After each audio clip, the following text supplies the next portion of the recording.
ಎಲ್ಲ ಆತ್ಮಜ್ಯೋತಿಗಳಿಗೆ ನನ್ನ ಸಾಷ್ಟಾಂಗ ಪ್ರಣಾಮಗಳು. ಗುರುಗೀತೆಯ ಮುಂದಿನ ಚಿಂತನೆಯನ್ನು ಮಾಡೋಣ. ಶ್ಲೋಕ 21ರಿಂದ 31.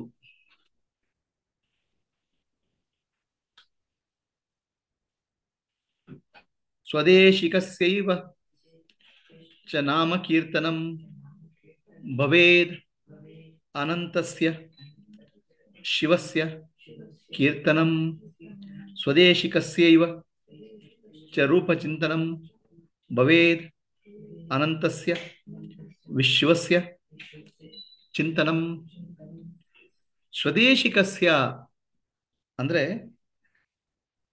ಗುರುವಿನ ಗಾನವನ್ನು ಮಾಡೋದು, ಗುರುವಿನ ಗೀತೆಯನ್ನು ಮಾಡೋದು, ಗುರುವಿನ ಸ್ತುತಿಯನ್ನು ಮಾಡೋದು ಮತ್ತು ಶಿವನ ಸ್ತುತಿ ಮಾಡೋದು ಒಂದೇ. ಶಿವ ಮತ್ತು ಗುರು ಬೇರೆ ಅಲ್ಲ. ಶಿವನ ಸ್ತೋತ್ರ ಒಂದೇ, ಗುರುವಿನ ಸ್ತೋತ್ರ ಒಂದೇ. ಶಿವ ಗುರು ಇಬ್ರು ಒಬ್ರೇ, ಶಿವ ಗುರು ಬೇರೆ ಅಲ್ಲ. ಗುರುವಿನ ರೂಪದ ಮೇಲೆ ಚಿಂತನೆ, ರೂಪದ ಮೇಲೆ ಧ್ಯಾನ. ಪುನಃ ಪುನಃ ಶಿವ ನಿರಾಕಾರ ನಿರ್ವಿಕಲ್ಪ, ಗುರು ಸಾಕಾರ ಸಗುಣ. ಗುರು ಅಂತ ಹೇಳಿದ್ರೆ ಗುರುವಿನ ರೂಪ ಅಂತ ಹೇಳಿದ್ರೆ ಎರಡನ್ನೂ ಧ್ಯಾನ ಮಾಡಬೇಕು, ಸಗುಣ ಮತ್ತು ನಿರ್ಗುಣ. ಬರೀ ಸಗುಣದಲ್ಲಿ ಧ್ಯಾನ ಮಾಡಿದ್ರೆ ಏನಾಗುತ್ತೆ, ಗುರು ಒಂದು ಪರಿಮಿತ ಜೀವಿ ಆಗ್ತಾನೆ. ಸಗುಣ ಮತ್ತು ನಿರ್ಗುಣ ಎರಡು ರೂಪವನ್ನ ಪುನಃ ಪುನಃ ಧ್ಯಾನ ಮಾಡಬೇಕು. ಗುರುವಿನ ಧ್ಯಾನ ಶಿವನ ಧ್ಯಾನ ಬೇರೆ ಅಲ್ಲ. ಗುರುಗೀತೆ ಶಿವಗೀತೆ ಬೇರೆ ಅಲ್ಲ. ಗುರುವೇ ಶಿವನು, ಶಿವನೇ ಗುರು. ಯಾಕೆ ಮಾಡಬೇಕು, ಯಾಕೆ ಧ್ಯಾನ ಮಾಡಬೇಕು? ನಾವು ಯಾವ ವಿಷಯ ಧ್ಯಾನ ಮಾಡ್ತೇವೆ ಪುನಃ ಪುನಃ ಆ ಗುಣಗಳು ನಮ್ಮಲ್ಲಿ ಮೂಡಿ ಬರ್ತವೆ. ಯದ್ಭಾವಯತಿ ತದ್ಭವತಿ. ನಾವು ಯಾವ ವಿಷಯ ಪುನಃ ಪುನಃ ಆಲೋಚನೆ ಮಾಡ್ತೇವೆ ಅದು ನಮ್ಮಲ್ಲಿ ಮೂಡಿ ಬರ್ತದೆ. ಅದಕ್ಕೋಸ್ಕರ ಗುರುವಿನ ಒಳ್ಳೆಯ ಗುಣಗಳನ್ನ, ಗುರುವಿನ ದೈವಿ ಸ್ವಭಾವನ ಪುನಃ ಪುನಃ ಯೋಚನೆ ಮಾಡಬೇಕು. ನಮ್ಮಲ್ಲಿ ಆ ಗುಣಗಳು ಮೂಡಿ ಬರಲಿ ಅಂತ. ಗುರುವಿನಲ್ಲಿ ಕರುಣೆ ಇದೆ, ಪ್ರೇಮ ಇದೆ, ಜ್ಞಾನ ಇದೆ, ಭಕ್ತಿ ವೈರಾಗ್ಯಗಳಿದ್ದಾವೆ. ಆ ಗುಣಗಳನ್ನು ಪುನಃ ಪುನಃ ನೆನಪು ಮಾಡಬೇಕು. ಮಾಡಿದಾಗ ಏನಾಗುತ್ತೆ, ಅದು ನಮ್ಮಲ್ಲಿ ಮೂಡಿ ಬರ್ತದೆ. ಇದು ಒಂದು ಧ್ಯಾನ ಮಾಡಬೇಕು. ಗುರು ಗೀತೆ ಯಾಕೆ ಬೇಕು? ಗುರುಗಾನ, ಗುರುವಿನ ಗುಣಗಾನ ಯಾಕೆ ಮಾಡಬೇಕು? ಗುರುವಿನ ಸ್ತುತಿ ಯಾಕೆ ಮಾಡಬೇಕು? ಸ್ತುತಿ ಯಾಕೆ ಮಾಡ್ಬೇಕಂದ್ರೆ ಅದರಿಂದ ಗುರುವಿಗೇನು ಉಪಯೋಗ ಇಲ್ಲ. ಶಿವನ ಸ್ತುತಿ ಮಾಡಿದ್ರೆ ಶಿವನಿಗೇನು ಉಪಯೋಗ ಇಲ್ಲ. ಜೀವನದ ನನಗೆ ಅದರಿಂದ ಒಳ್ಳೆಯದಾಗುತ್ತೆ. ಯಾಕಂದ್ರೆ ಸ್ತುತಿ ಅಂದ್ರೆ ಆ ದೈವಿ ಗುಣಗಳನ್ನ ಹೊಗಳೋದು. ಆ ಸ್ತುತಿ ಮಾಡಿದಾಗ ನಮಗೆ ಆನಂದ ಆಗುತ್ತದೆ. ನಮಗೆ ಆನಂದ ಆಗ ನಮ್ಮಲ್ಲಿ ಶಿವಸ್ವರೂಪ ಕಂಡು ಬರ್ತದೆ. ಶಿವ, ಗುರು ಮತ್ತು ಜೀವ, ಇದು ಮೂರು ಒಂದೇ ತತ್ವ, ಮೂರು ರೀತಿಯಲ್ಲಿ ಕಾಣ್ಕೊಳ್ತವೆ. ಜೀವತತ್ವ ಆದ ನಾನು ಆ ಶಿವತತ್ವವನ್ನು ಕಾಣಬೇಕಾದ್ರೆ ಗುರುಸ್ತುತಿ ಶಿವಸ್ತುತಿ ಮಾಡಿದಾಗ ನಿಧಾನವಾಗಿ ಅದು ನನ್ನಲ್ಲಿ ಮೂಡಿ ಬರ್ತದೆ. ಯತ್ಪಾದ ಪಾಂಸವ ಸಂತಃ ಕೇಪಿ ಸಂಸಾರ ವಾರಿದೆ ಸೇತು ಬಂದಾಯ ಕಲ್ಪಂತೆ ದೇಶಿಕಂ ತಮುಪಾಸತೆ. ಗುರುವಿಗೆ ನಮ್ಮ ಸಾಷ್ಟಾಂಗ ನಮಸ್ಕಾರಗಳು. ಗುರುವಿನ ಪಾದದ ಧೂಳು, ಆ ಪಾದದ ಧೂಳು ನಮ್ಗೆ ಸಂಸಾರ ಸಮುದ್ರವನ್ನು ದಾಟ್ಲಿಕ್ಕೆ ಸಹಾಯ ಮಾಡ್ತದೆ ಅಂತ. ಪಾದದ ಧೂಳು, ಸಂಸಾರ ಸಮುದ್ರ ಅನಂತ, ಪುನಃ ಪುನಃ ಹುಟ್ಟು ಸಾವುಗಳ ಬಂಧನಕ್ಕೆ ಸಿಕ್ಕಾಕೊಳ್ತೀವಿ. ಯಾಕೋ ಅನಂತ ಜನ್ಮ, ಅನಂತ ಕೋಟಿ ಜನ್ಮಗಳು. ಅದನ್ನ ದಾಟಬೇಕಾದ್ರೆ ನಮ್ಗೆ ಏನ್ ಬೇಕು? ಜ್ಞಾನ ಬೇಕು, ಭಕ್ತಿ ಬೇಕು. ಅದು ಗುರುವಿನ ಪಾದ. ಆ ಪಾದಕ್ಕೆ ಅಂಟಿದ ಧೂಳಿನ ಕಣಗಳಿದಾವಲ್ಲ, ಸ್ವಲ್ಪ ಜ್ಞಾನ, ಸ್ವಲ್ಪ ಭಕ್ತಿ ನಮ್ಮಲ್ಲಿ ಸೇರ್ಕೊಂಡ್ಬಿಟ್ರೆ ನಾವು ಉದ್ಧಾರ ಆಗ್ಬಿಡ್ತೇವೆ. ಗುರುವಿನ ಪಾದ ಅಂದ್ರೆ ಜ್ಞಾನ ಭಕ್ತಿಗಳೇ ಗುರುವಿನ ಪಾದ, ವಿವೇಕ ವೈರಾಗ್ಯಗಳೇ ಗುರುವಿನ ಪಾದ. ಅದು ಧೂಳೇನೋ ಡಸ್ಟ್. ಸ್ವಲ್ಪ ಮಟ್ಟಿಗೆ ಜ್ಞಾನ ಭಕ್ತಿ ವೈರಾಗ್ಯ ಪಡ್ಕೊಂಡ್ರು ನಾವು ಉದ್ಧಾರ ಆಗ್ಬಿಡ್ತೇವೆ, ಸಂಸಾರ ಸಮುದ್ರವನ್ನು ದಾಟ್ತೇವೆ ಅನ್ನೋದನ್ನ ಈ ಶ್ಲೋಕದ ಚಿಂತನೆ. ತುಂಬಾ ಸಂಸಾರ ಸಮುದ್ರ ಅಂತೂ ದೊಡ್ಡದು, ಬಹಳ ದೊಡ್ಡದು. ಅದು ದೊಡ್ಡದನ್ನ ದಾಡ್ಬೇಕಾದ್ರೆ ನಮ್ಗೆ ಏನು ದೊಡ್ಡ ತುಂಬಾ ಏನು ಬೇಕಾಗಿಲ್ಲ. ಗುರುವಿನ ಪಾದದ ಸ್ವಲ್ಪ ಕಣಗಳು, ಪಾದ ಧೂಳಿ ಒಂದಿಷ್ಟೇ. ಅದಕ್ಕೆ ನಾವು ಗೋಪಿಚಂದ್ರ ಅಂತ ಉಪಯೋಗ ಮಾಡ್ತೇವೆ. ನಾವು ಹಾಕೊಳ್ತೇವೆ ಗೋಪಿಚಂದ್ರ. ಗೋಪಿಕೆಯರು ನಡೆದ ವ್ರಜಭೂಮಿ, ಹಾ, ವ್ರಜಭೂಮಿ. ವ್ರಜಭೂಮಿ ಅಂದ್ರೆ ಗೋಪಿಕೆಯರು ಕೃಷ್ಣನೊಟ್ಟಿಗಿದ್ದ ಜಾಗ. ಅಲ್ಲಿ ಆ ಗೋಪಿಕೆಯರ ಅಲ್ಲಿಯ ಮಣ್ಣು ಇದೆಯಲ್ಲ, ಅದನ್ನ ತಂದು ನಾವು ಗೋಪಿ ಚಂದನ ಅಂತ ಹಚ್ಕೊಳ್ತೇವೆ. ಯಾಕಂದ್ರೆ ಆ ಗೋಪಿಕೆಯರ ಭಕ್ತಿ ನಮ್ಮ ಸ್ವಲ್ಪ ಬರ್ಲಿ ಅಂತ, ಗೋಪಿಯ ಪಾದ ಧೂಳಿ ನಮ್ಮ ತಾಗಿ ನಮ್ಮ ಭಕ್ತಿ ಬರ್ಲಿ ಅಂತ. ಇದು ಗೋಪಿಯನ್ನು ನೆನಪು ಮಾಡ್ಕೊಳ್ಳೋ ರೀತಿ. ಗೋಪಿಯನ್ನು ನೆನಪು ಮಾಡ್ಕೊಳ್ಳೋ ಮೂಲಕ ಅವರ ಭಕ್ತಿಯನ್ನು ನೆನಪು ಮಾಡ್ಕೊಳ್ಳೋ ರೀತಿ, ಕೃಷ್ಣನ ನೆನಪು ಮಾಡ್ಕೊಳ್ಳೋ ರೀತಿ.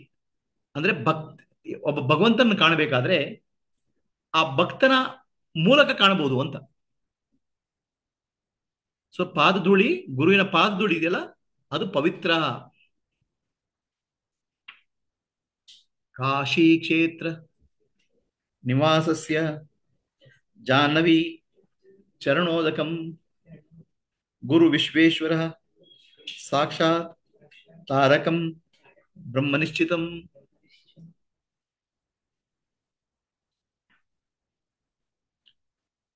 ಕಾಶಿ, ಕಾಶಿ ಅನ್ನೋದು ಪವಿತ್ರವಾದ ಜಾಗ. ಅಲ್ಲಿ ಅಧಿದೇವತೆ ವಿಶ್ವೇಶ್ವರ, ಅಂದ್ರೆ ಇಡೀ ವಿಶ್ವದ ಒಡೆಯ ಕಾಶಿ ಕ್ಷೇತ್ರದಲ್ಲಿದ್ದಾರೆ. ಜನ ಕಾಶಿ ಯಾತ್ರೆ ಮಾಡ್ತಾರೆ. ಕಾಶಿ ಅನ್ನೋದು ಮುಕ್ತಿಧಾಮ ಅಂತ. ಕಾಶಿಯಲ್ಲಿ ಸತ್ತೋಗ್ಬಿಟ್ರೆ, ಕಾಶಿಯಲ್ಲಿ ಸತ್ರೆ ಮುಕ್ತಿ ಅಂತ. ಗಂಗಾ ನದಿಯಲ್ಲಿ ಸ್ನಾನ ಮಾಡಿ ಕಾಶಿ ವಿಶ್ವೇಶ್ವರ ದರ್ಶನ ಆದಾಗ ನಾವು ಪವಿತ್ರರಾಗ್ತೇವೆ ಅನ್ನೋ ಭಾವನೆಯಿಂದ ಹೋಗ್ತಾರೆ. ಆ ಕಾಶಿ ವಿಶ್ವೇಶ್ವರ ಯಾರು? ಗುರು ಸಾಕ್ಷಾತ್, ಗುರುವೇ ವಿಶ್ವೇಶ್ವರ. ಅವನೇ ತಾರಕ ಬ್ರಹ್ಮ. ನಮ್ಮನ್ನ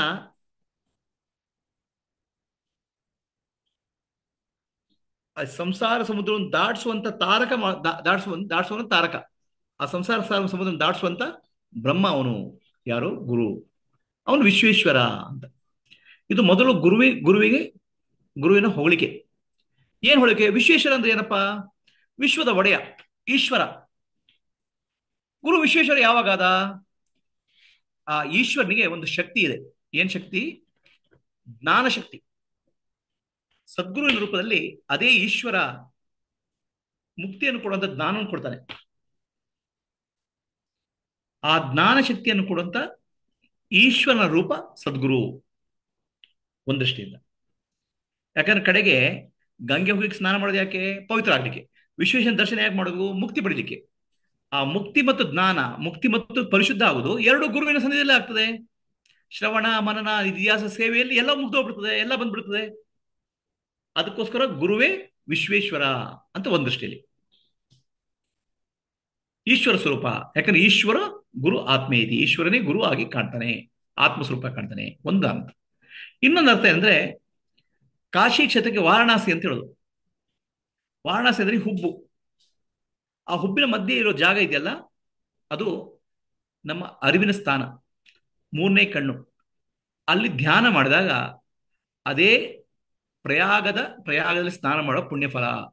ಪವಿತ್ರ ಆಗ್ತವೆ. ಆಧ್ಯಾತ್ಮದಲ್ಲಿ ಪ್ರಯಾಗ ಅಂದ್ರೆ ಇಲ್ಲಿದೆ. ಅಲ್ಲಿ ಹಿಂದ್ಗಡೆ ಒಳಗಡೆ ಗುಹೆ ಇದೆ, ಅದಕ್ಕೆ ಬ್ರಹ್ಮ ಗುಹೆ ಅಂತ ಹೇಳ್ತೇವೆ ನಮ್ಮ ತಲೆ ಒಳಭಾಗದಲ್ಲಿ. ಆ ಬ್ರಹ್ಮ ಗುಹೆಯಲ್ಲಿ ಶಿವಲಿಂಗ ಇದೆ, ಲಿಂಗ ಇದೆ. ಆ ಲಿಂಗಕ್ಕೆ ವಿಶ್ವೇಶ್ವರ ಅಂತ ಹೇಳುದು. ಆ ವಿಶ್ವೇಶ್ವರನ ಪೂಜೆ ಆಜ್ಞಾಚಕ್ರದ ಮೇಲೆ ಧ್ಯಾನ ಮಾಡೋದ್ರಿಂದ ಸಿಗ್ತದೆ, ಅಥವಾ ಬ್ರಹ್ಮರಂಧ್ರದ ಮೇಲೆ ಧ್ಯಾನ ಮಾಡೋದ್ರಿಂದ ವಿಶ್ವೇಶ್ವರನ ಸನ್ನಿಧಾನ ಸಿಗ್ತದೆ. ಆ ವಿಶ್ವೇಶ್ವರನೇ ಗುರು. ಅದಕ್ಕೆ ಈ ಚಕ್ರಕ್ಕೆ ಗುರು ಚಕ್ರ ಅಂತ ಹೇಳುದು, ಗುರು ಅಂತ ಹೇಳುದು. ಇದಕ್ಕೆ ಶಿವೋಹಂ ಅಂತ ಹೇಳುದು, ಓಂ ನಮ ಶಿವ ಅಂತ ಹೇಳುದು, ಓಂ ಓಂ ಸದ್ಗುರುದೇವಾಯ ನಮಃ. ಇದು ಈ ಚಕ್ರದ ಈ ಗುರುವಿನ ಮಹಿಮೆಯನ್ನು ಹೇಳ್ತಾ ಇದ್ದಾರೆ. ವಿಶ್ವೇಶ್ವರನೇ ಗುರು ಅಂತ. ಗುರು ನಮ್ಮೊಳಗಿದ್ದಾನೆ. ಗುರು ನಮ್ಮೊಳಗಿರೋ ಗುರು ಇಲ್ಲಿ ಒಳಗಿದ್ದಾನೆ.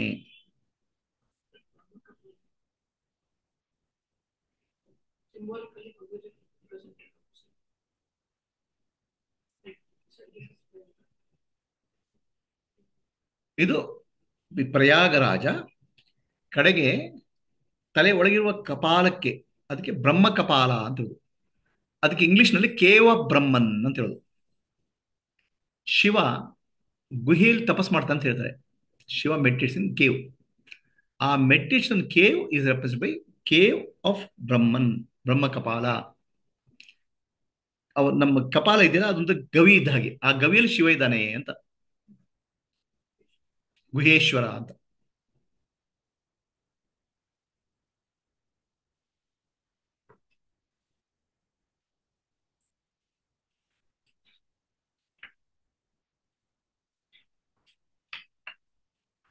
ಗುರೋಃ ಪಾದಾಂಕಿತಂ ಯತ್ರ ಗಯಾ ಸಾಧೋ ಅಕ್ಷಜೋದ್ಭವ ತೀರ್ಥರಾಜ ಪ್ರಯಾಗೋಸೌ ಗುರುಮೂರ್ತೌ ನಮೋ ನಮಃ.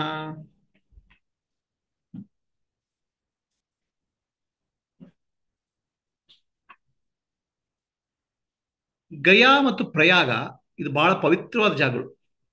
ಪ್ರಯಾಗದಲ್ಲಿ ಮೊನ್ನೆ ತಾನೇ ಮಹಾಕುಂಭ ನಡೆಯುದು. ಪ್ರಯಾಗದಲ್ಲಿ ಹೋಗಿ ಸ್ನಾನ ಮಾಡಿ ಬಂದ್ರು ಜನ.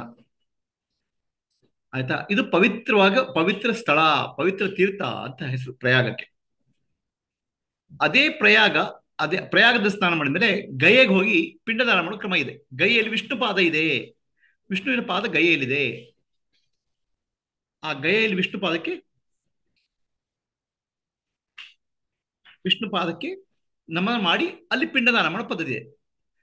ಪ್ರಯಾಗದಲ್ಲಿ ಸ್ನಾನ, ಗಯೆಯಲ್ಲಿ ಪಿಂಡದಾನ ಮಾಡಿದಾಗ ನಮ್ಮ ಪೂರ್ವಜರಿಗೆ ಮುಕ್ತಿ ಅಂತ. Liberation for the ancestors. ಇದೆಲ್ಲ ಶ್ರದ್ಧೆ, ಫೇತ್. ಆದರೆ ಇಲ್ಲಿ ನಿಜವಾದ ಗಯಾ ಮತ್ತು ನಿಜವಾದ ಪ್ರಯಾಗ ಯಾವುದು ಅಂತ ಹೇಳ್ತಾರೆ.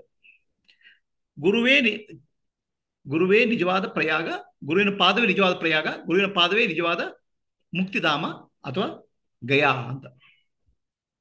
ಗಯೆಯಲ್ಲಿ ವಿಷ್ಣು ಪಾದ ಅನ್ನೋದು ಪಾದ ಇದೆ, ಅದನ್ನು ಪೂಜೆ ಮಾಡ್ತಾರೆ. ವಿಷ್ಣು ಅಲ್ಲಿ ಕಾಲಿಟ್ಟದ್ದು ಅಂತ. ನಿಜವಾದ ವಿಷ್ಣು ಪಾದ ಯಾವುದು? ಗುರುವಿನ ಪಾದ ಎಲ್ಲಿರ್ತದೋ ಅದೇ ವಿಷ್ಣು ಪಾದ. ಯಾಕೆ? ಗುರುವಿನ ಪಾದದಲ್ಲಿ ಗುರು ಜ್ಞಾನ, ಭಕ್ತಿ, ವೈರಾಗ್ಯ, ಸೇವಾ ಭಾವನೆಯಿಂದ ಹೇಗೆ ನಡೀತಾನೆ ಅದು ಪಾದ. ಅದು ಪಾದದ ಗುರುತಿದೆಯಲ್ಲ, ಅದೇ ವಿಷ್ಣು ಪಾದ. ಯಾಕಂದ್ರೆ ವಿಷ್ಣು ಮುಕ್ತಿ ಪಡಿಬೇಕಾದ್ರೆ ಇದೇ ಬೇಕು. ಜ್ಞಾನ, ಭಕ್ತಿ, ವೈರಾಗ್ಯ ಬೇಕು, ಸೇವಾ ಭಾವನೆ ಬೇಕು. ಅದನ್ನು ಸಾಕ್ಷಾತ್ ನಡ್ಸ್ಕೊಂಡು ಹೋಗೋ ಗುರುವಿನ ಪಾದದ ಚಿಹ್ನೆ ಇದೆಯಲ್ಲ, ಅದೇ ವಿಷ್ಣು ಪಾದ. ಮುಕ್ತಿ ಮಾರ್ಗಕ್ಕೆ ನೇರವಾದ ದಾರಿ. ಪ್ರಯಾಗ ಅಂತ ಹೇಳ್ತೇವೆ. ಪ್ರಯಾಗದಲ್ಲಿ ಗಂಗಾ, ಯಮುನಾ, ಗೋದಾವರಿ, ಗಂಗಾ, ಯಮುನಾ, ಸರಸ್ವತಿ ನೀರುಗಳು ಬಂದು ನಿಲ್ಲಿಸ್ತದೆ. ನಮ್ಮ ದೇಹದಲ್ಲಿ ಆಜ್ಞಾ ಚಕ್ರಕ್ಕೆ ಪ್ರಯಾಗ ಅಂತ ಹೇಳುದು. ಇಲ್ಲಿ 3 ನಾಡಿಗಳು ಸೇರ್ತವೆ. ಇಡ, ಪಿಂಗಳ, ಸುಷುಮ್ನ ನಾಡಿಗಳು ಸೇರ್ತವೆ. ಅಲ್ಲಿ ಧ್ಯಾನ ಮಾಡೋದ್ರಿಂದ ಪ್ರಯಾಗದಲ್ಲಿ ಸ್ನಾನ ಮಾಡೋ ಫಲ ಬರ್ತದೆ. ಒಳಗೆ ಧ್ಯಾನ ಮಾಡಿದಾಗ ಆಜ್ಞಾ ಚಕ್ರದಲ್ಲಿ ಇರೋನೇ ಗುರು. ಇದಕ್ಕೆ ಗುರುಚಕ್ರ ಅಂತ ಹೇಳ್ತಾರೆ. ಸೊ ಗುರುವಿಗೆ ಪ್ರಯಾಗರಾಜ ಮತ್ತು ಗಯಾ ಬಗ್ಗೆ, ಗಯಾ ಕ್ಷೇತ್ರವನ್ನ ಗುರುವಿನ ಬಗ್ಗೆ ಹೇಳ್ತಾರೆ. ಚಾರೋಧಾಮ್ ಗುರು ಕೆ ಶರಣೋಮೆ ಚಾರೋಧಾಮ್. ಗುರುವಿನ ಪಾದದಲ್ಲಿ 4 ಧಾಮಗಳಿದ್ದಾವೆ ಅಂತ.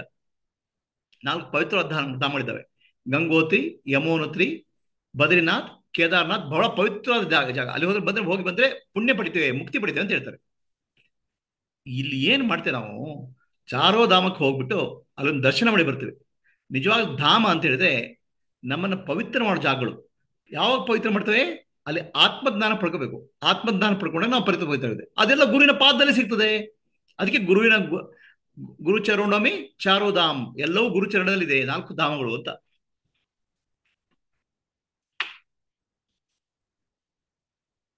ಮುಂದಿನ ಶ್ಲೋಕ. ಗುರುಮೂರ್ತಿಂ ಸ್ಮರೇ ನಿತ್ಯಂ ಗುರೋರ್ನಾಮಂ ಸದಾ ಜಪೇತ್ ಗುರೋರಾಜ್ಞಾಂ ಪ್ರಕುರ್ವೀತಂ ಗುರೋರ್ ಅನ್ಯಂ ನ ಭಾವಯೇತ್. ಶ್ಲೋಕ 25. ಗುರುಮೂರ್ತಿಂ ಸ್ಮರೇ ನಿತ್ಯಂ. ದಿನ ಗುರುವಿನ ಧ್ಯಾನ ಮಾಡಬೇಕು. ಯಾಕೆ ಧ್ಯಾನ ಮಾಡಬೇಕು? ಗುರುವಿನ ಧ್ಯಾನ ಮಾಡ್ತಾ ಮಾಡ್ತಾ ನಮ್ಮ ಮನಸ್ಸು ಪವಿತ್ರ ಆಗ್ತದೆ. ನಾವು ಯಾವ ವಿಷಯದ ಬಗ್ಗೆ ಧ್ಯಾನ ಮಾಡ್ತೇವೆ ಅದೇ ನಮ್ಮನ್ನು ಶುದ್ಧಿ ಮಾಡ್ತದೆ. Whatever we think we become that. ಯದ್ ಭಾವೈತಿ ತದ್ಭವತಿ. ಗುರುವಿನ ಒಳ್ಳೆ ಗುಣಗಳನ್ನು ಪುನಃ ಯೋಚನೆ ಮಾಡ್ತಾ ಇದ್ರೆ ಆ ಒಳ್ಳೆ ಗುಣ ನಮ್ಮಲ್ಲಿ ಮೂಡಿ ಬರ್ತವೆ. ಅದಕ್ಕೆ ಗುರುವಿನ ಧ್ಯಾನ ಮಾಡಬೇಕು. ಗುರುವಿಗೆ 2 ರೂಪ, ಸಾಕಾರ ರೂಪ, ನಿರಾಕಾರ ರೂಪ, ಫಾರ್ಮ್ ಅಂಡ್ ಫಾರ್ಮ್ಲೆಸ್. ಎರಡನ್ನು ಧ್ಯಾನ ಮಾಡಬೇಕು. ಗುರುವರ್ ನಾಮಂ ಸದಾ ಜಪೇತ್. ನಮ್ಮ ಮನಸ್ಸಿನಲ್ಲಿ ಸದಾಕಾಲ ಗುರುನಾಮವನ್ನು ಜಪ ಮಾಡಬೇಕು. ಓಂ ಗುರು, ಓಂ ಗುರು, ಓಂ ಗುರು, ಓಂ ಸದ್ಗುರುದೇವಾಯ ನಮಃ, ಓಂ ಸದ್ಗುರುದೇವಾಯ ನಮಃ. ಆ ಜಪ ಮಾಡಬೇಕು. ಯಾಕಂದ್ರೆ ನಮ್ಮ ಮನಸ್ಸಿನಲ್ಲಿ ಎಲ್ಲ ವಿಚಾರಗಳು ಬರ್ತಾ ಇರ್ತವೆ, ವೇಸ್ಟ್. ಅದ್ರ ಬದಲು ಒಳ್ಳೆಯ ವಿಚಾರಗಳನ್ನು ಪುನಃ ಧ್ಯಾನ ಮಾಡಿ ಕರಿಬೇಕು. ಅದಕ್ಕೆ ಜಪ ಅಂತ ಹೇಳುದು. ಗುರುರಾಜ್ಞಾಂ ಪ್ರಕೃರ್ವೀದ್. ಗುರು ಹೇಳಿದ ವಾಕ್ಯವನ್ನು ಪರಿಪಾಲನೆ ಮಾಡಬೇಕು. Commands of the guru has to be obeyed. ಗುರು ಹೇಳಿದ ಮಾತನ್ನ ಕೇಳಬೇಕು. ಯಾಕಂದ್ರೆ ಗುರುವಿನ ಮಾತು ಅದು ಗುರುವಿನ ಮಾತಲ್ಲ, ಅದು ಈಶ್ವರನ ಮಾತು, ಗುರುವಿನ ಬಾಯಿಂದ ಬರೋದು. ಅದ್ರಲ್ಲಿ ನಮ್ಮ ಒಳ್ಳೇದಿದೆ, ಅದನ್ನು ಕೇಳಬೇಕು. ಗುರುವರನ್ಯಂ ನ ಭಾವಯೇತ್. ಬೇರೆ ಯಾರ ಬಗ್ಗೆ ಯೋಚನೆ ಮಾಡ್ಕೋಬಾರ್ದು. ನಮ್ಗೆ ಎಲ್ಲ ಬೇರೆಯವ್ರ ಬಗ್ಗೆ ಯೋಚನೆ, ಗುರುವಿನ ಬಗ್ಗೆ ಯೋಚನೆ ಇಲ್ಲ. ಅವ್ರ ಬಗ್ಗೆ ಯೋಚನೆ, ಅವ್ರ ಬಗ್ಗೆನೆ. ಆ ಫಿಲ್ಮ್ ಆಕ್ಟರ್ ಏನ್ ಮಾಡ್ತಾನೆ, ಈ ಪೊಲಿಟಿಷಿಯನ್ ಏನ್ ಮಾಡ್ತಾನೆ, ಎಲ್ಲರ ಬಗ್ಗೆ ಯೋಚನೆ ಮಾಡ್ತೇವೆ. ನನ್ನ ಆತ್ಮವಾದ ಆತ್ಮಸ್ವರೂಪಿಯಾದ ಗುರುವಿನ ಬಗ್ಗೆ ಯೋಚನೆ ಸದಾ ಮಾಡಬೇಕು, ಬೇರೆಯವ್ರ ಬಗ್ಗೆ ಯೋಚನೆ ಮಾಡಬಾರದು. ನ ಅನ್ಯಂ ಭಾವಯೇತ್. ಯಾಕಂದ್ರೆ ಏನಾಗುತ್ತೆ, ನಾವು ಯಾವ್ದ್ರ ಬಗ್ಗೆ ಯೋಚನೆ ಮಾಡಿದ್ರೆ ನಮ್ಮಲ್ಲಿ ಅದೇ ವಿಚಾರಗಳು ಮೂಡಿ ಬರ್ತವೆ. Whatever we think we become that. ಗುರು ವಕ್ತ್ರೆ ಸ್ಥಿತಾ ವಿದ್ಯಾ ಪ್ರಾಪ್ಯತೆ ತತ್ಪ್ರಸಾದತಃ ತಸ್ಮಾತಂ ದೇಶಿಕಂ ಧ್ಯಾಯೇತ್ ಯಥಾ ಯೋಷಿತ್ ಪ್ರಿಯಂ ಸ್ವಕಂ.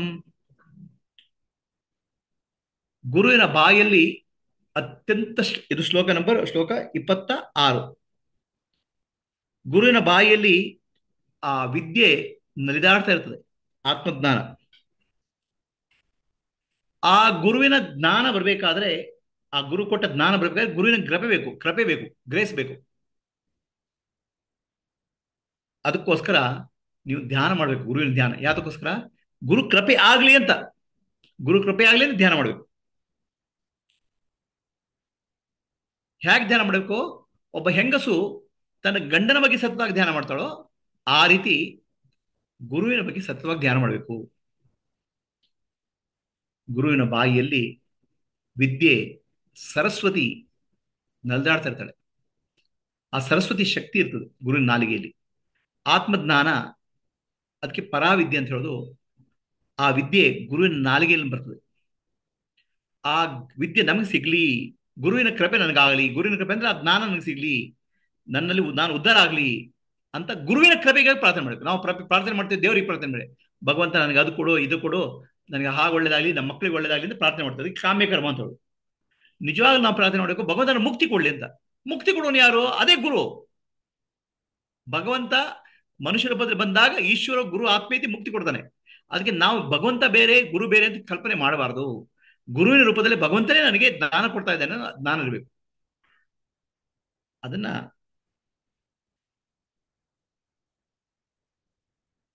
ಗುರುವಿನ ಆಜ್ಞೆಯನ್ನ ಪರಿಪಾಲನೆ ಮಾಡಬೇಕು. ಹೇಗೆ ಗುರುವಿನ ಮೇಲೆ ಸತತ ಧ್ಯಾನ ಮಾಡಬೇಕು? ಒಬ್ಬ ಹೆಂಗಸು ತನ್ನ ಗಂಡನ ಮೇಲೆ ಹೇಗೆ ಯೋಚನೆ ಮಾಡ್ತಾಳೋ ಆ ರೀತಿ ಮಾಡಬೇಕು. ಗುರು ಕೃಪೆಯಿಂದಲೇ ಗುರು ಜ್ಞಾನ ಬರೋದು. ಜ್ಞಾನ ಬರ್ಬೇಕಾದ್ರೆ ಗುರುವಿನ ಕೃಪೆ ಆಗ್ಬೇಕು, ಗ್ರೇಸ್ ಆಗ್ಬೇಕು, ಗ್ರೇಸ್ ಬರಬೇಕು. 27ನೇ ಶ್ಲೋಕ. ಸ್ವಾಶ್ರಮಂ ಚ ಸ್ವಜಾತಿಂ ಚ ಸ್ವಕೀರ್ತಿಂ ಚ ಪುಷ್ಟಿವರ್ಧನಂ ಏತತ್ ಸರ್ವಂ ಪರಿತ್ಯಜ್ಯ ಗುರುಮೇವ ಸಮಾಶ್ರಯೇತ್. ನಾವು ಬೇರೆ ಬೇರೆ ಮೇಲೆ ಅವಲಂಬಿಸಿರ್ತೇವೆ. ಏನ್ನ? ನಮ್ಮ ಕುಟುಂಬ ರೀ, ಕುಟುಂಬ ಬಹಳ ದೊಡ್ಡದ್ರಿ, ನನ್ನ ಕೀರ್ತಿ ರೀ, ದುಡ್ಡು ರೀ, ಅಧಿಕಾರ ರೀ. ಇದರಿಂದ ಯಾವ ಪ್ರಯೋಜನ? ಇವೆಲ್ಲ ಕ್ಷಣಿಕ. ಶಾಶ್ವತವಾದೇನು? ಅದು ಆತ್ಮಜ್ಞಾನ, ಅದು ಗುರು ಕೃಪೆಯಿಂದಲೇ ಬರೋದು.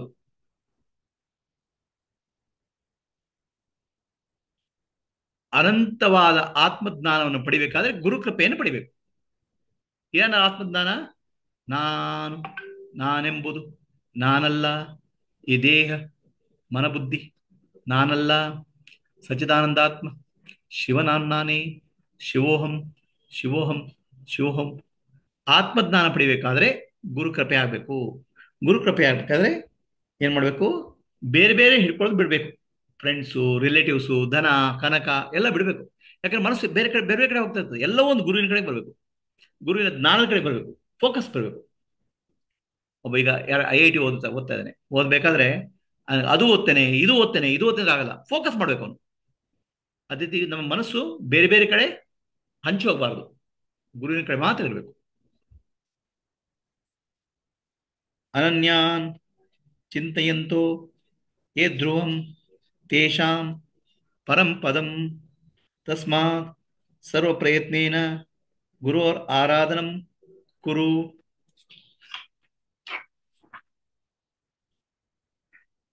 ಅನನ್ಯಾಸ್ ಚಿಂತೆಯಂತೋ ಯೇ ಜನ ಪರಿಪಸತೆ ಅಂತ ಭಗವದ್ಗೀತೆ ಶ್ಲೋಕ ಬರ್ತದೆ. ಸತತವಾಗಿ ಯಾರು ಭಗವಂತನ ಬಗ್ಗೆ ಯೋಚನೆ ಮಾಡ್ತಾರೋ ಅವರನ್ನ ನಾನು ನೋಡ್ಕೊಳ್ತೇನೆ ಅಂತ. ತೇಷಾಂ ನಿತ್ಯಯೋಕ್ತಾಂ ಯೋಗಕ್ಷೇಮಂ ವಹಾಮ್ಯಂ ಅಂತ. ಅದೇ ರೀತಿ ಅನನ್ಯವಾಗಿ ಸದಾವಾಗಿ ಸದಾಕಾಲ, ಅನ್ಯ ಅಂದ್ರೆ ಬೇರೆ ಕಡೆ ನೋಡದೆ ಸದಾಕಾಲ ಗುರುವಿನ ಧ್ಯಾನ ಮಾಡಬೇಕು. ಅವರಿಗೆ ಖಂಡಿತ ಅತ್ಯಂತ ಶ್ರೇಷ್ಠವಾದ ಆತ್ಮಜ್ಞಾನ ಸ್ಥಿತಿ ಪ್ರಾಪ್ತಿ ಆಗ್ತದೆ, ಜೀವನ ಮುಕ್ತಿ ಪ್ರಾಪ್ತಿ ಆಗ್ತದೆ. ಅದಕ್ಕೋಸ್ಕರ ಸದಾಕಾಲ ಗುರುವಿನ ಧ್ಯಾನ ಮಾಡಲಿಕ್ಕೆ, ಗುರು ಕೃಪೆ ಪಡಲಿಕ್ಕೆ ಪ್ರಯತ್ನ ಮಾಡಿ. ಶ್ಲೋಕ 28. ಶ್ಲೋಕ 29. ಗುರೋರ್ ಮುಖಾಚ ಸಂಪ್ರಾಪ್ಯ ದೇವಿ ಬ್ರಹ್ಮಾತ್ಮ ಸಂವಿದಂ ತ್ರೈಲೋಕ್ಯ ಸ್ಫುಟ ವಕ್ತಾರೋ ದೇವರ್ಷಿ ಪಿತೃಮಾನವಾಹ. ಹೇಗೆ ದೇವಿ, ಮನುಷ್ಯರು ಯಾಕೆ ದೇವತೆಗಳು ಪಿತೃಗಳು ಮನುಷ್ಯರು ಕೂಡ ಆತ್ಮಜ್ಞಾನ ಪಡಿಬೇಕಾದ್ರೆ ಗುರು ಕೃಪೆ ಆಗ್ಬೇಕು. ಆವಾಗ ಆತ್ಮಜ್ಞಾನ ಪಡೆದಾಗ ಏನಾಗುತ್ತೆ, ಅವರ ಬಾಯಿಯಿಂದ ಜ್ಞಾನದ ಮಾತು ಬರ್ತದೆ. ಮನುಷ್ಯರಿಗೆ ಮಾತ್ರ ಅಲ್ಲ, ದೇವತೆಗಳಿಗೂ ಗುರುಕೃಪೆ ಆಗಬೇಕು, ಪಿತೃಗಳಿಗೂ ಗುರುಕೃಪೆ ಆಗಬೇಕು. ಗುರುಕೃಪೆ ಆದಾಗ ಆತ್ಮಜ್ಞಾನದ ಮಾತು ಬರ್ತದೆ. ಆತ್ಮಜ್ಞಾನ ಪಡಿತಾರೆ, ಆತ್ಮಜ್ಞಾನದ ಮಾತು ಬರ್ತವ್ರ ಬಾಯಿಂದ ಮುಕ್ತರಾಗ್ತಾರೆ. ಇದಕ್ಕೆಲ್ಲ ಗುರುಕೃಪೆಯೇ ಕಾರಣ. ಅದಕ್ಕೋಸ್ಕರ ಗುರುಕೃಪೆಗೋಸ್ಕರ ನಾವು ಪ್ರಯತ್ನ ಮಾಡಬೇಕು.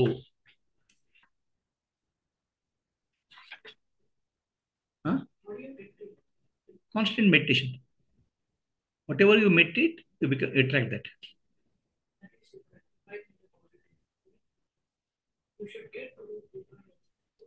I'm saying by constant meditation, you become. I'm saying the quality. ಪ್ರಶ್ನೆ ಅಂದ್ರೆ ಗುರು ಕೃಪೆ ಹೇಗೆ ಸಿಗುತ್ತೆ ಅಂತ. ಕೃಪೆ ಅಂದ್ರೆ ಏನು?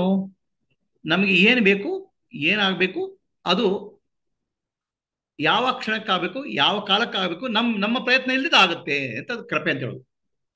ಆತ್ಮಜ್ಞಾನ ಗುರುಕೃಪೆಯಿಂದ ಆಗಬೇಕು ಅಂದ್ರೆ ಆತ್ಮದ ಬಗ್ಗೆ ಶುದ್ಧವಾದ ಜ್ಞಾನ ಬರಬೇಕು, ಅದು ಗುರುಕೃಪೆ ಅಂತ ಹೇಳ್ತೇವೆ. ಇದಕ್ಕೆ ಹೇಗೆ ಸಾಧ್ಯ?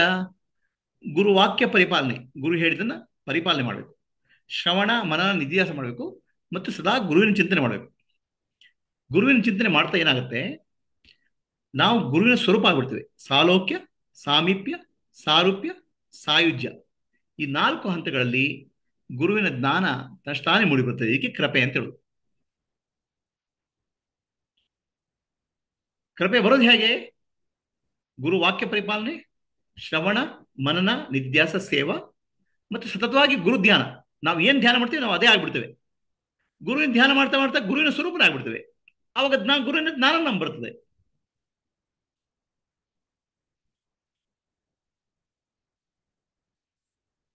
ಗುಕಾರಶ್ಚ ಅಂಧಕಾರೋ ಹಿ ಋಕಾರಸ್ತೇಜ ಉಚ್ಯತೆ ಅಜ್ಞಾನ ಗ್ರಾಸಕಂ ಬ್ರಹ್ಮ ಗುರುರೇವನ ಸಂಶಯ.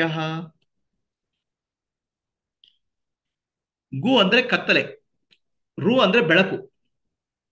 ನಮ್ಮಲ್ಲಿ ಕತ್ತಲೆ ತುಂಬಿಕೊಂಡಿದೆ. ಎಂತ ಕತ್ತಲೆ? ಅಜ್ಞಾನದ ಕತ್ತಲೆ. ನಾನು ಯಾರಂತ ಗೊತ್ತಿಲ್ಲ, ನಾನು ಬ್ರಹ್ಮಸ್ವರೂಪ ಅಂತ ಗೊತ್ತಿಲ್ಲ, ಜಗತ್ತು ಬ್ರಹ್ಮಸ್ವರೂಪ ಅಂತ ಗೊತ್ತಿಲ್ಲ, ಜೀವಾತ್ಮ ಪರಮಾತ್ಮ ಏಕತ್ವ ಗೊತ್ತಿಲ್ಲ. ಇದು ಅಜ್ಞಾನ. ಈ ಅಜ್ಞಾನ ಹೋಗ್ಬೇಕಾದ್ರೆ ಜ್ಞಾನದ ಬೆಳಕು ಬರಬೇಕು. ಆ ಜ್ಞಾನದ ಬೆಳಕು ಗುರು ಅಂತ ಹೇಳುದು. ಗು ಅಂದ್ರೆ ಕತ್ತಲೆ, ರು ಅಂದ್ರೆ ಬೆಳಕು. ಕತ್ತಲೆಯನ್ನು ಓಡಿಸ್ಲಿಕ್ಕೆ ಬೆಳಕಿಂದ ಮಾತ್ರ ಸಾಧ್ಯ. ಆ ಅಜ್ಞಾನದ ಕತ್ತಲೆಯನ್ನು ಓಡಿಸ್ಲಿಕ್ಕೆ ಬೆಳಕಿನ ರೂಪದಲ್ಲಿ ಗುರು ಬೇಕು. ಗುರು ಬ್ರಹ್ಮನೇ. ಗುರು ಬ್ರಹ್ಮ, ಗುರು ವಿಷ್ಣು, ಗುರುದೇವೋ ಮಹೇಶ್ವರ, ಗುರು ಸಾಕ್ಷಾತ್ ಪರಬ್ರಹ್ಮ ತಸ್ಮೈ ಶ್ರೀ ಗುರುವೇ ನಮಃ. ಗುರುವನ್ನು ಸಾಮಾನ್ಯ ತಿಳ್ಕೊಬಿಡಿ, ಗುರು ಬ್ರಹ್ಮಸ್ವರೂಪಿ ಅಂತ ತಿಳ್ಕೋಬೇಕು. ಆ ಅಜ್ಞಾನದ ಕತ್ತಲೆ ಹೋದಾಗ ಅಲ್ಲಿ ಆತ್ಮಜ್ಞಾನದ ಬೆಳಕು ಮೂಡಿ ಬರ್ತದೆ. ಅದೇ ಆತ್ಮ ಜ್ಯೋತಿಯಾಗಿ ಬೆಳಕು ಮೂಡಿ ಬರ್ತಾನೆ. ಈ ಅಜ್ಞಾನದ ಬೆಳಕು ಕತ್ತಲೆ ಹೋಗುವುದು ಹೇಗೆ? ನಾನೆಂಬುದು ನಾನಲ್ಲ, ಈ ದೇಹ ಮನಬುದ್ಧಿ ನಾನಲ್ಲ ಸಚ್ಚಿದಾನಂದಾತ್ಮ ಶಿವನಾಮ್ನಾನೇ ಶಿವೋಹಂ ಶಿವೋಹಂ ಶಿವೋಹಂ. 31ನೇ ಶ್ಲೋಕ. ಗುಕಾರಶ್ಚ ಅಂಧಕಾರಸ್ತು ಋಕಾರ ತನ್ನಿರೋಧಕ ಅಂಧಕಾರ ವಿನಾಶಿತ್ವ ಗುರುರಿತ್ಯಾದಿ ಅಭಿಧೀಯತೆ.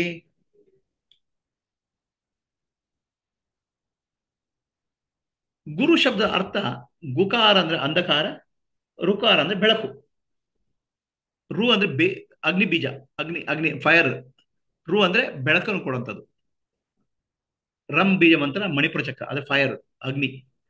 ಆ ಅಗ್ನಿಯ ರೂಪದಲ್ಲಿ ಅಂದ್ರೆ ಬೆಳಕಿನ ರೂಪದಲ್ಲಿ ಗುರು ಅಜ್ಞಾನ ಸುಡ್ತಾನೆ. ಆಯ್ತಾ? ಅದಕ್ಕೋಸ್ಕರ ಅದಕ್ಕೆ ಅವನಿಗೆ ಗುರು ಅಂತ ಹೇಳುದು. ಕತ್ತಲೆಯನ್ನ, ಅಜ್ಞಾನದ ಕತ್ತಲೆಯಲ್ಲಿ ಯಾರು ಓಡಾಡಿಸ್ತಾರೆ ಅವನಿಗೆ ಗುರು ಅಂತ ಹೇಳುದು. ಅಂತ ಗುರುವಿಗೆ ನಮ್ಮ ವಂದನೆಗಳನ್ನು ಅರ್ಪಿಸಬೇಕು. ಶ್ಲೋಕ 31. ಇಲ್ಲಿವರೆಗೆ ಹೇಳಿದಕ್ಕೆ ಯಾರಿಗಾದ್ರು ಪ್ರಶ್ನೆ ಇದೆಯಾ? Any questions?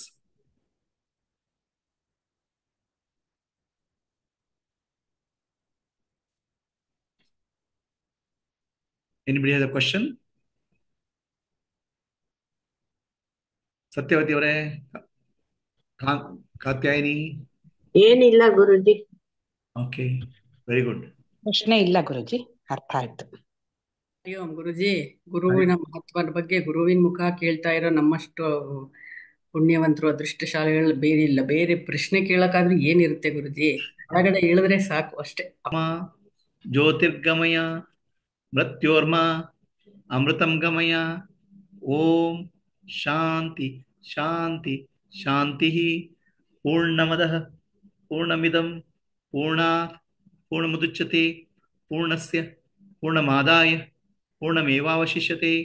ಓಂ ಶಾಂತಿ ಶಾಂತಿ ಶಾಂತಿ. ನಾನೆಂಬುದು ನಾನಲ್ಲ, ಈ ದೇಹ ಮನಬುದ್ಧಿ ನಾನಲ್ಲ, ಸಚ್ಚಿದಾನಂದಾತ್ಮ ಶಿವನಾನ್ನಾನೇ ಶಿವೋಹಂ ಶಿವೋಹಂ ಶಿವೋಹಂ. ಆತ್ಮದರ್ಶನಂ ಬ್ರಹ್ಮದರ್ಶನಂ ಬ್ರಹ್ಮದರ್ಶನಂ ಸತ್ಯದರ್ಶನಂ. ಅಂತರ್ಜ್ಯೋತಿ ಬಹಿರ್ಜ್ಯೋತಿ ಪ್ರತ್ಯಗ್ಜ್ಯೋತಿ ಪರಾತ್ಪರ ಜ್ಯೋತಿರೇವ ಜ್ಯೋತಿ ಸ್ವಯಂ ಜ್ಯೋತಿ ಆತ್ಮಜ್ಯೋತಿ ಶಿವೋಸ್ಮ್ಯಹಂ. ಲೋಕಾಃ ಸಮಸ್ತಾಃ ಸುಖಿನೋ ಭವಂತು. ಲೋಕಾಃ ಸಮಸ್ತಾಃ ಸುಖಿನೋ ಭವಂತು. ಲೋಕಾಃ ಸಮಸ್ತಾಃ ಸುಖಿನೋ ಭವಂತು. ಹರಿ ಓಂ. ಶ್ರೀ ಗುರುಭ್ಯೋ ನಮಃ. ಹರಿ ಓಂ. ಇಂದಿಗೆ ಇವತ್ತಿನ ಚಿಂತನೆ ಮುಗಿಸೋಣ. ಮುಂದಿನ ಚಿಂತೆ ಸೋಮವಾರ. ಹರಿ ಓಂ.